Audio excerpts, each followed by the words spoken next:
The city hidden in the desert. Imagine walking through a narrow canyon in the middle of the desert. The walls rise high above you. The path is quiet. There is almost nothing around you. And then, suddenly, you see it. A huge building carved directly into the rock. Its columns, details, and enormous entrance look almost unreal. This is Petra, a city hidden among the mountains of southern Jordan. Today, millions of people know Petra as one of the most famous ancient sites in the world. But thousands of years ago, it was something very different. It was a living city. People were born here, families lived here, merchants came from faraway lands, and for a long time, Petra was at the center of an enormous trade network. But the strange thing is this. Petra was built in one of the last places where you would expect a great city to grow. The land was dry, rain was limited, there were no large rivers running through the city. For most people, this kind of place would have been almost impossible to live in. So how did Petra survive? The answer begins with the people who made the city their home. The Nabataeans. They were an ancient Arab people who lived across parts of the Middle East. They were not known for building huge armies or creating enormous empires like the Romans. Instead, they became extremely good at something else: trade. Petra was located in a very useful position. Ancient trade routes crossed the region, connecting Arabia with the Mediterranean world. Caravans carried valuable goods across the desert: frankincense, myrrh, spices, textiles, precious metals, and many other products. These goods could travel hundreds of miles before reaching their final destination, but crossing the desert was dangerous. Water was everything. A caravan could carry only so much. And finding a reliable source of water could mean the difference between life and death. The Nabataeans understood this better than almost anyone. They learned how to collect rainwater. They built channels into the rocks. They created cisterns to store water. They built systems that could guide rain away from dangerous floods and into places where it could be saved. In a land where water could disappear within days, they learned how to make it last. And that changed everything. Petra was no longer just a place to pass through. It became a place to stop, a place to trade, a place to rest, and eventually a place to build. Over time, the small settlement became a wealthy city, and its wealth began to appear in the landscape. Large tombs were carved into the cliffs. Buildings were cut directly into the sandstone. Roads and marketplaces appeared. There were temples, there were homes, there were places where merchants could meet and exchange goods. Petra was becoming a city unlike almost anything else in the ancient world. But perhaps the most impressive thing was not the buildings. It was the water.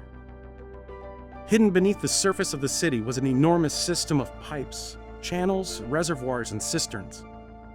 The Nabataeans had turned a harsh desert environment into a place where thousands of people could live. And they had another advantage. They knew the land. They understood where rainwater would flow. They understood the mountains. They understood the seasons. And they built their city around that knowledge. This is one of the reasons Petra became so powerful. It was not simply a beautiful city carved into rock. It was a carefully planned place built to survive. But Petra's story was about to become much bigger. As the city became richer, powerful neighbors began to notice. One of those neighbors was Rome, and Rome was expanding. Slowly, Roman power was moving closer and closer to the Nabataean kingdom. At first, Petra continued to prosper. Its merchants traveled across the region. Its rulers became wealthy. Its buildings became more impressive. But the ancient world was changing. New powers were rising, trade routes were shifting. And eventually, Petra would have to face a question that every great city eventually faces. How long can its success last? Because Petra had survived the desert. It had survived difficult journeys. It had built an economy around trade, but its greatest challenge was still ahead. And it would not come from the desert. It would come from an empire. In the next chapter, we will see how Petra reached the height of its power, and what happened when Rome came knocking. When Rome came knocking. By the 1st century AD, Petra was no longer a small desert settlement. It had become the heart of the Nabataean kingdom. Money was flowing through the city. Caravans arrived with goods from Arabia, and merchants carried them toward the Mediterranean. The streets were busy, markets were full, and the rulers of Petra had become very wealthy. The city itself showed that wealth. Huge tombs were carved into the cliffs, temples stood beside busy streets, stone buildings filled the valleys, and water still flowed through the carefully built channels. For a while, it looked like Petra had everything under control, but there was a problem. Petra was becoming successful in a world where one power was becoming almost impossible to ignore. Rome, the Roman Empire, was expanding across the Mediterranean and into the Middle East, and Rome wanted something very simple: control. The Romans understood the value of trade. They knew how much money moved through the desert routes, and they knew that Petra sat in the middle of some of those routes. So Rome and Petra had to find a way to live next to each other. At first, they did. The Nabataeans were allowed to remain independent. They could rule their own kingdom. They could collect taxes. They could control their cities. But Rome was always getting closer, and the balance of power was changing. Then, in the 1st century AD, Petra reached one of the most important moments in its history. The Nabataean king Aretas IV ruled for decades. Under his rule, the kingdom became richer and more organized. Petra grew, more buildings were constructed, more people arrived, and the city became a major center of the ancient Middle East. But behind the scenes, things were changing. Rome was becoming too powerful to ignore. Eventually, in AD 106, the Roman Emperor Trajan made his move. The Nabataean kingdom was annexed by Rome. There was no legendary final battle in the streets of Petra, no enormous army storming through the famous canyon. Instead, the kingdom simply became part of the Roman Empire, and Petra survived. In fact, for a while, the city continued to prosper. Roman influence became visible everywhere. New roads connected Petra to other parts of the empire. Roman-style buildings appeared. Trade continued. People continued to live there. And Petra became part of a much larger world. At first, this may have seemed like a good thing. More roads meant easier travel. More connections meant more trade. And being part of Rome's enormous economic system had advantages. But there was another side to it. Petra's old position was becoming less important. Trade was changing. New routes were developing, and merchants did not always need to pass through Petra anymore. This was a serious problem, because Petra's wealth had always depended heavily on its location. The city had become rich by sitting in the right place, at the right time. But what happens when the world changes?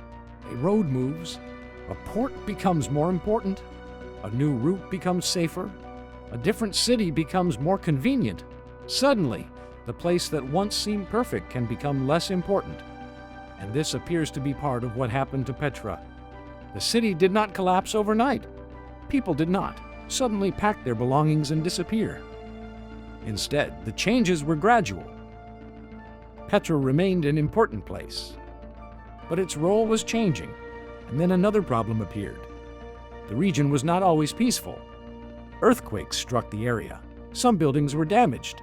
Water systems needed constant maintenance. And in a desert city, even small problems with water could become serious. Still, Petra continued. People repaired buildings, they rebuilt, they adapted. The city refused to disappear. But by this point, the world around Petra was changing faster than ever. The old caravan economy was no longer what it had been. The Roman Empire itself was changing, and Petra's position at the center of trade was slowly becoming less important. This is what makes Petra's story so interesting. There was no single moment when someone could say, "This is the day Petra died." Instead, the city slowly began losing the things that had once made it powerful: its wealth, its trade, its political importance, and eventually even its population. But Petra still had one thing going for it. The city was incredibly difficult to destroy. The mountains protected it, the rock protected its buildings, and the water system was still there, so perhaps Petra would survive. Perhaps it would simply become a quieter city, a smaller city, a forgotten city. But there was still one major chapter left, because after Rome, Petra would face something far more powerful than an army: time itself. And slowly, the city that once stood at the center of the ancient world would begin to disappear. In the next chapter, we follow Petra into the centuries when its streets became quieter, its buildings began to crumble, and the desert slowly started taking the city back. W-E and P-E-T-R, B-E-G-A-A-N-T-O, F-A-D-E. By the time the Roman Empire controlled Petra, the city had already begun to change. The old caravan routes were not as important as they once were. Trade was moving in different directions. Other cities were becoming more useful, and Petra was slowly losing the thing that had made it rich in the first place: its location. But this did not happen all at once. Petra was still alive. People still walked through its streets, merchants still came, families still lived there, and the famous buildings were still standing. From the outside, everything may have looked normal, but underneath the surface, things were changing. The city had been built around trade. That trade had brought money. Money had built the temples, tombs, houses, roads, and water systems. So when trade became weaker, entire city felt it. There was simply less money moving through Petra, and maintaining a city in the desert was not easy. Water systems needed constant attention. Canals had to be cleaned. Reservoirs had to be repaired. Buildings needed maintenance. Without people doing this work, even a great city could slowly fall apart. Then nature added another problem. The region around Petra is earthquake country. Over the centuries, several powerful earthquakes damaged parts of the city. Walls fell, buildings cracked, some structures were rebuilt, others were simply left behind. But the earthquakes were not the only problem. The ancient water system was becoming harder to maintain, and that mattered more than almost anything else. Petra could survive without a giant palace. It could survive without a busy marketplace. But it could not survive without water. The Nabataeans had built an incredible system to control it. But the system depended on people. People had to maintain the channels. People had to repair damaged structures. People had to keep the water moving where it needed to go.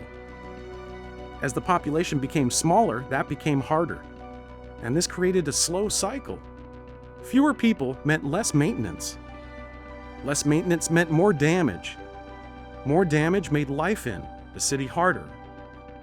And that could lead to even more people leaving. No dramatic collapse, just a slow decline. There was also a major change in the world around Petra. The Roman Empire was changing. New trade routes were becoming more important. And Christianity was spreading across the region. Petra changed with it. Old temples lost some of their importance. New churches appeared. People began using some of the old buildings in different ways. The city was adapting once again. But it was no longer the same Petra. The great trading center of the Nabataeans was becoming something else. A smaller regional city.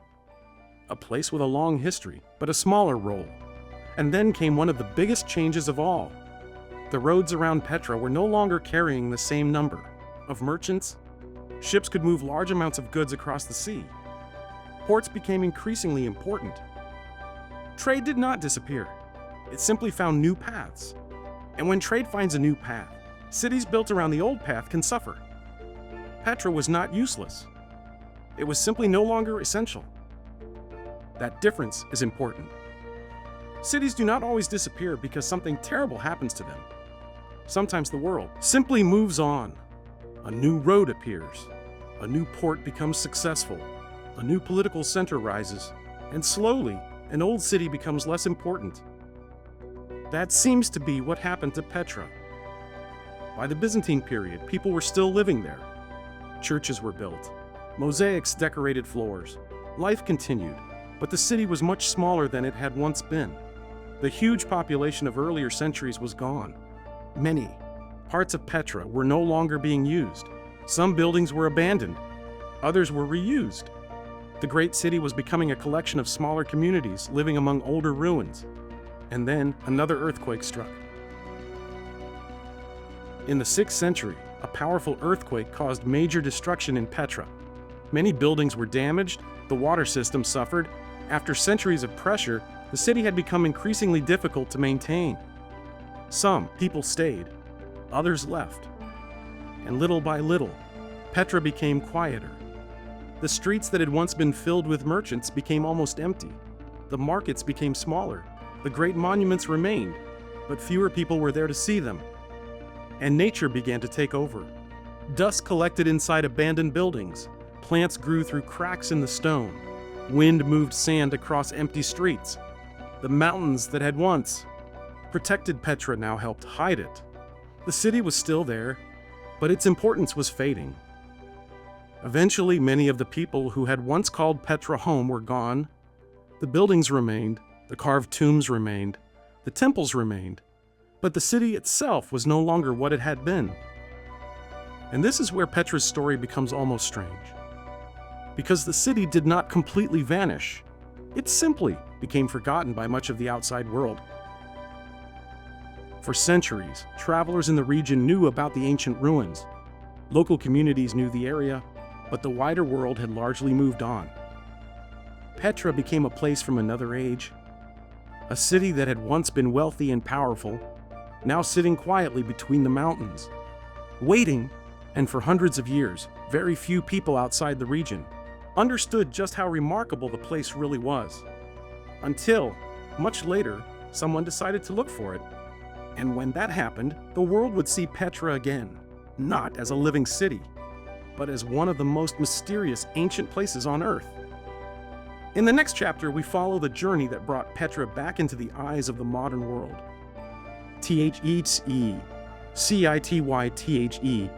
Citythyteword for God.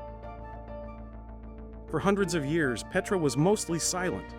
The people were gone. The markets were gone. The caravans were gone. But the city itself was still there, hidden between the mountains. Its temples were still standing. Its tombs were still carved into the cliffs, and its roads were still running through the narrow valleys. Nature had simply begun to cover them. To the people who lived in the region, Petra was not completely unknown. Local communities knew about the ruins. Travelers sometimes heard stories about the old city. But for much of the outside world, Petra had almost disappeared from history. And that is strange when you think about it. This had once been a wealthy and important city. People from different parts of the ancient world had walked through its streets. Merchants had brought goods from Arabia. Roman officials had passed through. Kings had lived there. And then, over time, fewer and fewer people talked about it. The city became a memory, until the beginning of the 19th century. In 1812, a Swiss traveler named Johann Ludwig Burckhardt was traveling through the region. He had heard stories about an ancient city hidden somewhere in the mountains. But reaching it was not simple. The area was unfamiliar to him, and he could not simply walk into Petra as a tourist would today. So Burckhardt came up with a plan.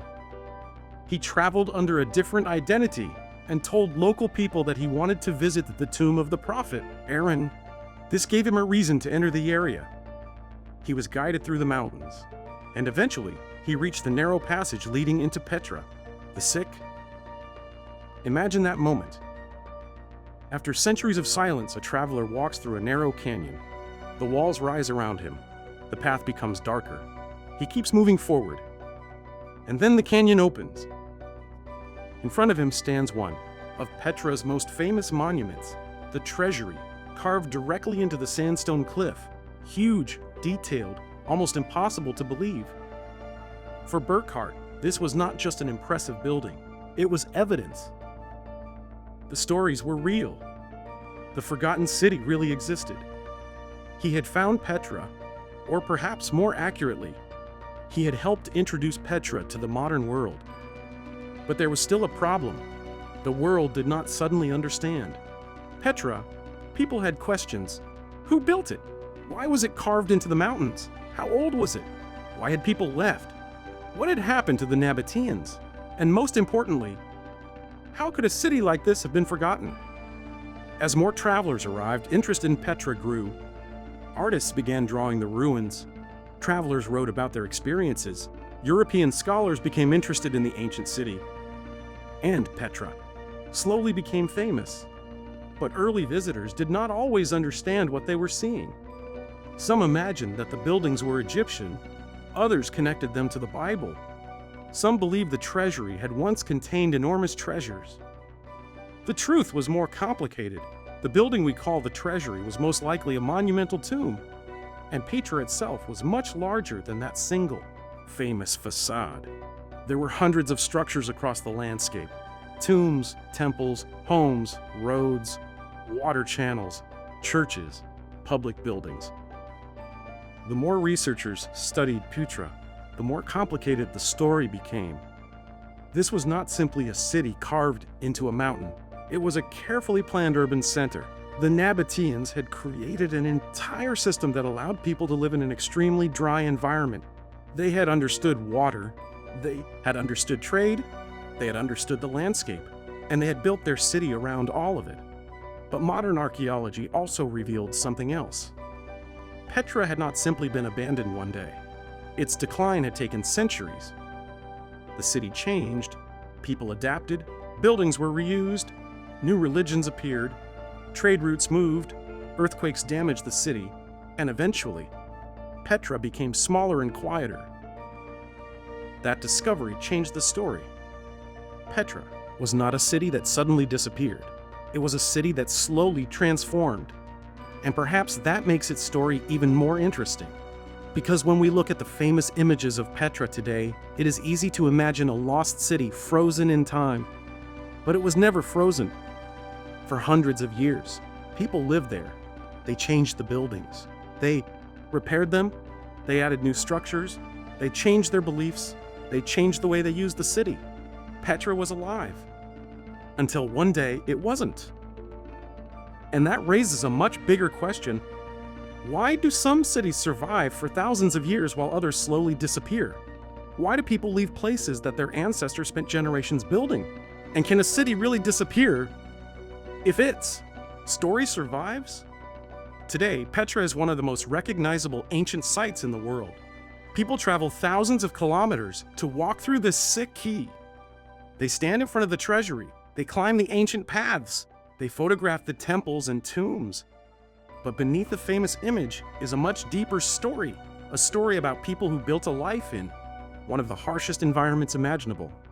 A story about trade, water, power, religion, and change. And a story about how even the greatest cities can become forgotten. But Petra still has one final secret. The biggest mystery may not be why people left. It may be what Petra can tell us about ourselves. Because the city reminds us of something simple. Nothing stays the same forever. Trade routes change, empires rise and fall, people move, beliefs change, and eventually even stone begins to disappear. But some stories survive, and Petra's story is still being uncovered. In the final chapter, we return to Petra one last time and ask the question that still has no simple answer. Did Petra really disappear? Or did the world simply move on without it? Did Petra really disappear? For a long time, people thought Petra was a lost city, a place that had disappeared, a city that had been forgotten. But perhaps that is not the right way to describe what happened, because Petra never truly disappeared. The stones remained, the mountains remained, the roads remained, and somewhere beneath the dust and sand, the story of the people who lived there remained too. The real question is not simply why Petra disappeared. The real question is why people stopped living there. And the answer is not as simple as one disaster. There was no single day when Petra died, no final battle, no enormous fire, no army that destroyed everything. Instead, Petra slowly changed. Its trade routes became less important. The Nabataean kingdom became part of the Roman Empire. The economy changed. Earthquakes damaged the city. The water system became harder to maintain, and over time, fewer people had a reason to stay. That is how many cities disappear. Not with a dramatic ending, but quietly. One family leaves, then another. A market becomes smaller. A building is no longer repaired. A road becomes less busy, and eventually, a place that was once full of life becomes quiet. Petra followed this pattern, but there is something fascinating about the people who lived there. They were experts at adapting.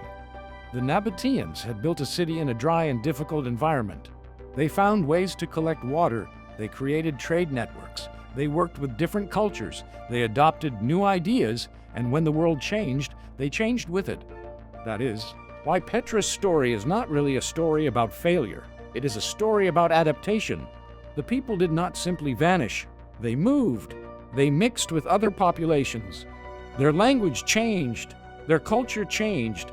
Their descendants continued living in the region. The city disappeared as a major center, but the people did not simply disappear from history. This is an important difference. When we say a civilization disappeared, we often imagine that its people disappeared too. But history rarely works that way. People move, they marry, they trade, they adopt new religions, they learn new languages, they build new homes, and slowly one culture becomes part of another. The Nabataeans were no exception. Their kingdom ended, but their people became part of the changing world around them. And Petra became a reminder of what came before. Today, when people walk through the Sikh, they often see the famous treasury first. It is beautiful, it is enormous, and it is probably the image most people associate with Petra. But the treasury is only one small part of the story. Behind it lies an entire ancient world. Tombs carved into cliffs, temples, homes, markets, water channels, streets, churches, and countless traces of ordinary people. People whose names we will never know. A mother preparing food, a merchant waiting for a caravan, a child running through the streets, a worker repairing a water channel, a traveler arriving after crossing the desert. These people did not build Petra for tourists. They built it because it was home. And perhaps that is what makes the city so powerful. When we look at the ruins today, we are not just looking at beautiful architecture. We are looking at someone's everyday life, a life that happened almost 2,000 years ago. And somehow, parts of it are still here. That is the strange thing about history. We often remember kings. We remember emperors. We remember wars. But most people who lived in the past were not powerful. They were ordinary people. And their lives are usually the first things to disappear. Petra gives us a rare opportunity to see some of those lives. A cup, a piece of pottery, a road, a house, a water channel, a worn stone step. Small things, but together they tell a story. And that story tells us something important. Great cities are not created by monuments alone. They are created by people. Thousands of small decisions. Every day. Work, families, trade, food, water, beliefs, and cooperation. Petra existed because people made it possible. And when enough people stopped needing that city, Petra began to fade. Maybe that is the real mystery. Not how Petra was destroyed, but how a place that once seemed so important could become unnecessary. Think about that for a moment. For centuries, Petra was connected to the wider world. Caravans came and went. Goods passed. Through its markets, its rulers controlled valuable trade. People depended on the city. Then the world changed. Ships became more important. New roads appeared. Other cities grew. Political power moved. And Petra slowly became less necessary. The city did not lose because someone defeated it. The world simply changed around it. And maybe that is one of the most important lessons Petra can teach us. Cities are powerful because of the systems around them. Change those systems, and even the greatest city can lose its importance. Today, Petra is famous again. Millions of people know its name. Its images appear in books, documentaries, and films. People travel from around the world to see the red cliffs and ancient monuments. The city that was once forgotten is now one of the most recognizable ancient places on Earth. But Petra is not just a beautiful ruin. It is a warning. It reminds us that no city is permanent. No trade route lasts forever. No empire stays powerful forever. And no way of life remains unchanged. Petra survived for centuries because its people adapted. And when they could no longer make the city work for them, they moved on. The stones stayed behind. The people continued their lives somewhere else, and nature slowly covered what remained. So, did Petra really disappear? Maybe not. Maybe the city simply stopped being a city. Its people moved on, its buildings remained, and eventually, the world forgot what had once happened there. But now we remember, and perhaps that is the greatest legacy Petra could have left behind.